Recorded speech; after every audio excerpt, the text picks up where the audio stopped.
Hi friends, good morning. నేను మీ అందరి కోసం ఒక మంచి రెసిపీతో అయితే వచ్చేసానండి. అదేంటో కాదు, సున్నుండలండి. సున్నుండలు తింటే ఆరోగ్యానికి చాలా మంచిది.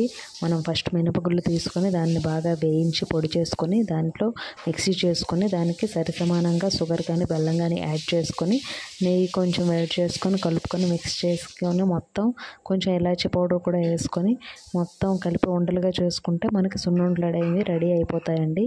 ఇదిగోండి.